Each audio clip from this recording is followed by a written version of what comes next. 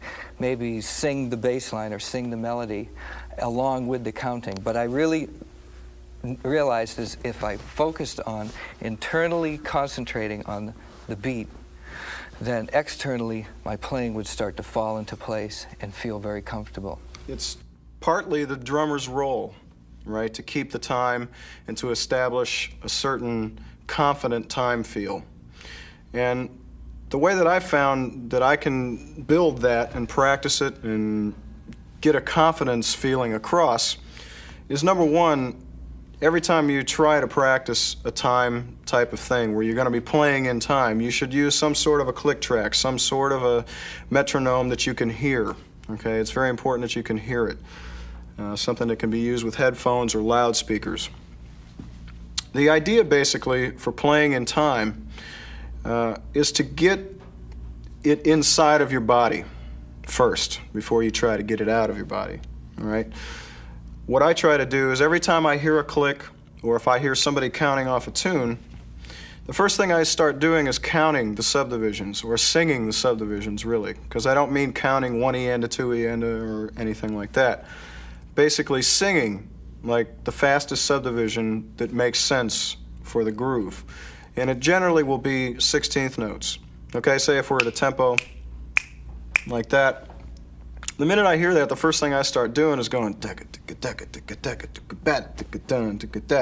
try to start singing something like the groove is going to sound that you're going to play.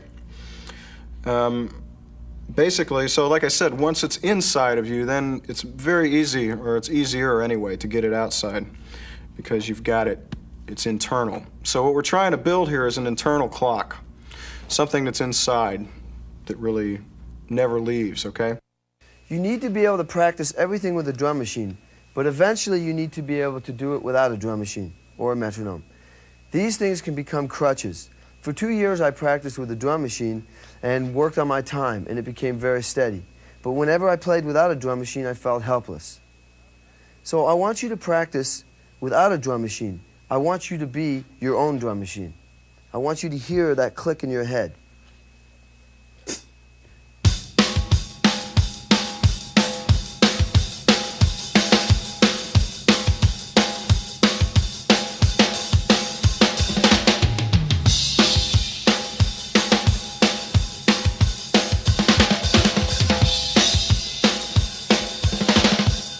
When I first started playing with Journey, one of the most difficult challenges that I was faced with was trying to play the very, very slow tempos and the ballads that the band did. And I came up with a method of working on my meter, so when I played the fills, when I played the time, the subdivision of the beat was even.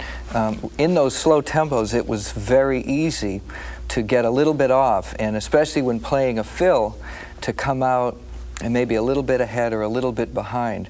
And in my opinion, the most important note of a fill is actually the last note, where you come out. If it doesn't come out quite in time, then the whole fill was sort of a waste of time. The idea is to set up a downbeat or an accent.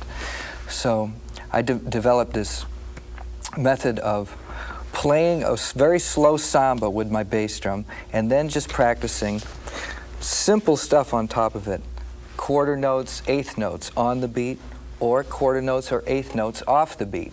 And I first started just on my snare drum, then started moving around to the toms and the cymbals.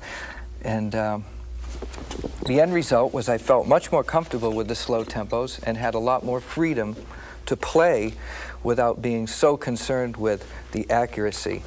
Because through practice, I started to develop a comfortable feel with the slower tempo. So here I'll turn on this and give you a little example of this.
eventually, by setting up this pattern with the bass drum and practicing the just the simple fills on top, I started to develop a feel for how much room was needed to be left in between each note in order to give them their full value. A real good exercise to practice, all right, is just breaking up 16th notes between the snare drum, the bass drum, and the hi-hat, and just playing real dynamic curves at a very slow tempo, all right, so that you can really practice getting subdivisions and practice getting single strokes between the limbs and the instruments to sound like one continuous flow, okay? So it sort of sounds like this.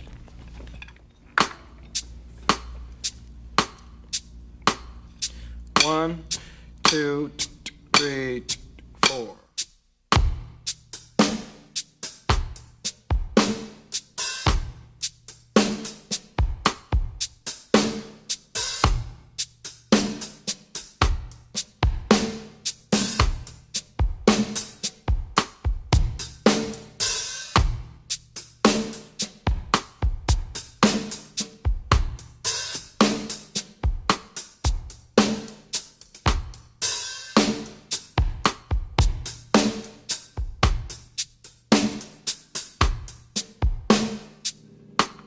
Okay, now once you get that type of thing to where it's comfortable, next step in this little exercise is to start adding more subdivisions faster, like 30-second notes, okay, and just kind of fit those in and try to really nail it with the click, okay? And notice with the click there's an offbeat eighth note that's a shaker sound, all right? The more subdivisions that you have when you're playing with a click, the better it is for you because you'll be able to lock in more, all right? So here's with more subdivisions. 2, 3, 4.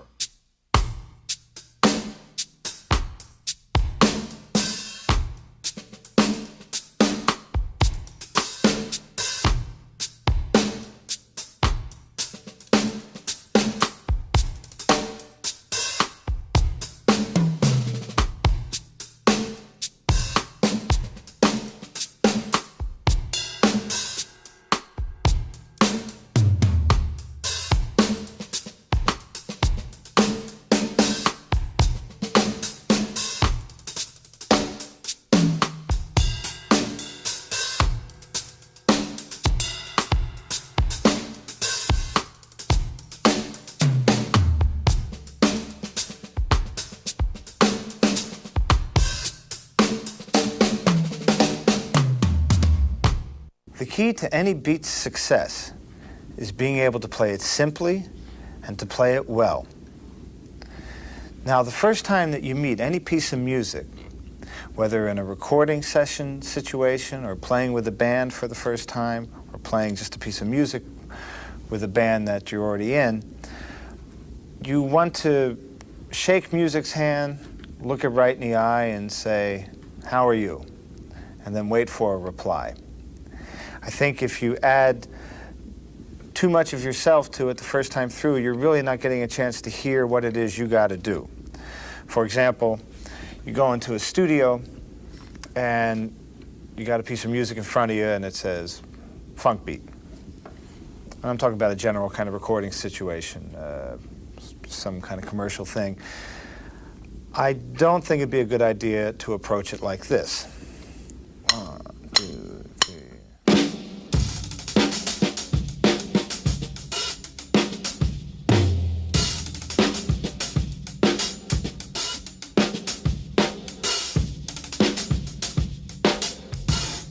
So on and so forth. You got to listen and hear what's going on. I listen to the bass player first. The bass player's pattern will usually guide your hands and feet as to what to play. And when in doubt, make it simple, find out what's going on. Here's the way you'd want to try to approach a jingle session. If it's 4/4 and it says funk, then do this. 1, 2, 3.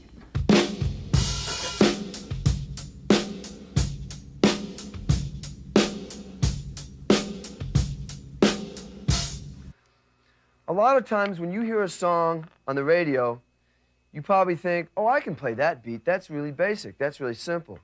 But what you don't probably realize is that the beat you're hearing on that song is the end result of possibly hours, days, weeks, and months of working on that music. So, for example, in a song called Jack and Diane, I played this very basic beat when we started rehearsing.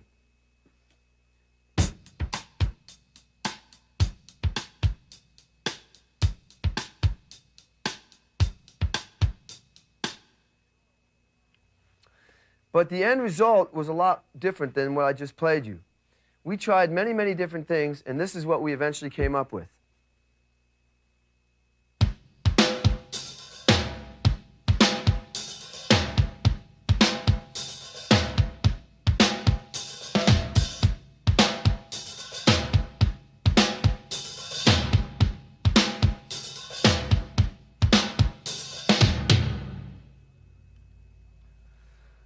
Another example that's just like this is we did a song called Crumbling Down. And I first played a beat something like this.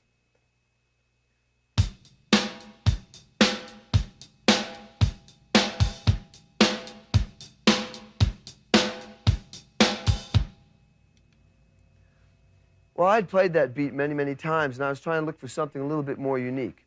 So I got inspired by the guitar part that John was playing on the acoustic guitar. And instead of playing the eighth note figure that I usually play on the hi-hat, I put it in my right foot. So it went something like this.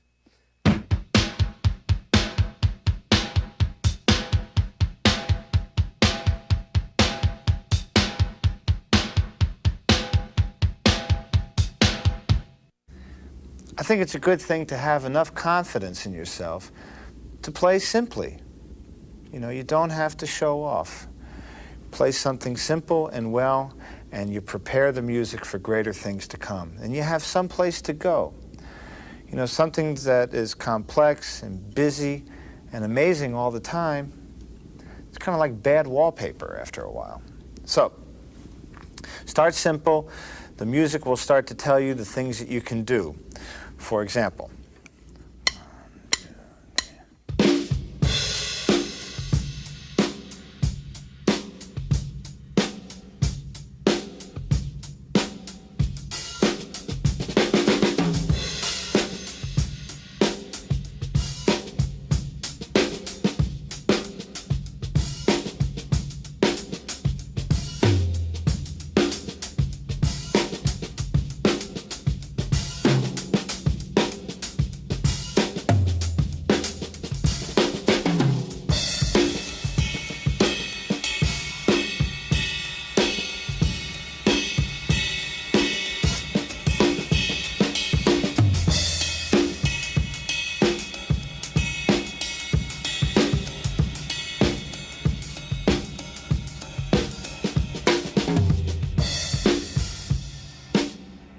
what you need to try and do is really intend everything that you're going to play.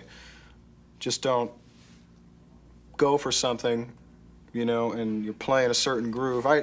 Interesting story that happened to me. I used to tape record myself, and still do, as much as possible, all the time on gigs that I would do.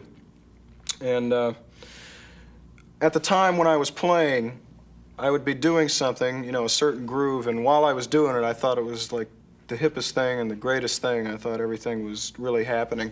And I'd listen back to it on a cassette, and it just sounded very rushed and like nothing the way that I perceived it when I was playing. So I started to get into the habit of trying to actually listen to myself while I was playing as if I was listening to myself from a tape recorder. Actually thinking about removing yourself from the drum set and listening to the whole band as a general mix, you know, so that you can really hear how you fit into the rest of the music. And it's a mental objective, you know, it's a mental thing that you have to really try and intend to do. And it's hard to do. I want you to focus now on making that beat groove. This is the most important part of drumming because you are the spirit, you are the soul and the emotion in the band. You're the guy that can make the other players play great. You're the guy that can make the audience enjoy themselves, tap their feet or dance to a song. You are literally the soul of the band. I would rather listen to a drummer with no technique and lots of soul than to listen to a drummer with a lot of technique and no soul. And I didn't understand this at first, but until I was recording a song with John in the studio called Hurt So Good. I really wanted to play something technically great, but the song just didn't call for that. And when I listened to the playback, I realized that what I really dug about the song was the simplicity of the beat, and what I heard was just a lot of feeling, a lot of soul, and a lot of spirit. And that's when I was convinced. So what I want you to do is practice at home, playing a beat, either with a record or sing a melody, and just with no hot licks, no flash, just constantly focus on playing the beat and making it feel real good.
We know that rhythm is the essence of drumming, but it's important to think melodically and harmonically, too. In this solo, inspired by the music of New Orleans, I establish a groove on the kit while playing the melody on the snare drum.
The way I approach playing a rock feel is what I would call building from the bottom up. And this is something that I came to realize through my work with Journey. Is when I first started playing in the group, coming from more of a jazz background, I tended to be top-heavy, is how I would describe it. Like, especially in the recording studio, I'd noticed that the engineers would push up my bass drum level a little bit, take down my overhead and hi-hat level a little bit in order to get the proper feel. So I started thinking, well, you know, I should do that in my playing. I shouldn't rely on the engineer to make those adjustments for me. So let me play you what it is that I'm talking about. And I'll exaggerate at first and play maybe what it was that I sounded like before, and then show you what it is that I started to develop and change my approach, my conception of playing rock. 1, 2, 3, 4.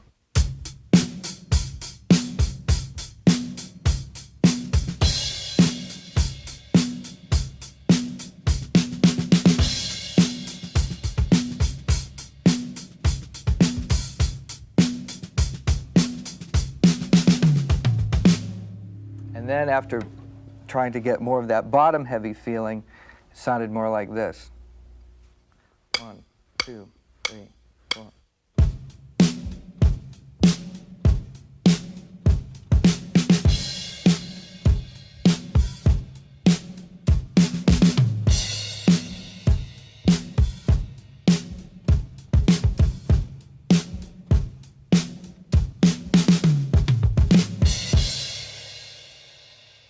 The next example is going to be basically playing with a sequence type of thing. And I'm going to stretch a little bit out from the just playing time and playing everything. This type of practice thing, like I said before, you should always practice with a click. There's 2 ways that I like to practice with a click track, and one of them is the perfection way, to really try and get everything perfect. Every little note that you play, every fill, everything in the groove has to be right, spot on. That's the one way. The second way is to purposely practice playing loose, okay? Loose phrasings around the bar lines, phrasing over bar lines, and just trying to play things a little bit looser, you know, so that you can build that internal clock. And when it's not there, you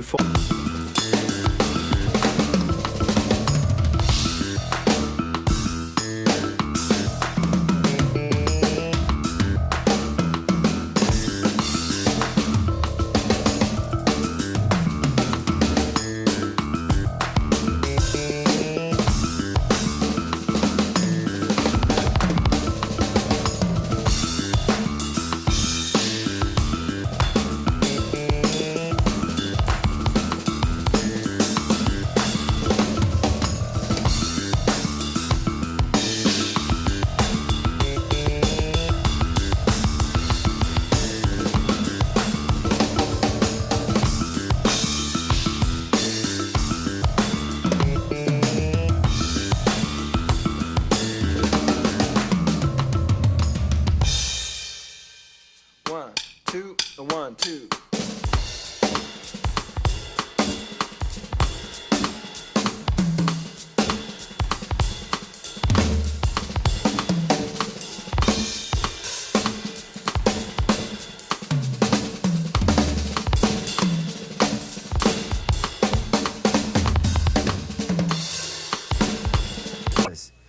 The beat itself is like the cake, and you want to add things to it, but you don't want to mess up that foundation.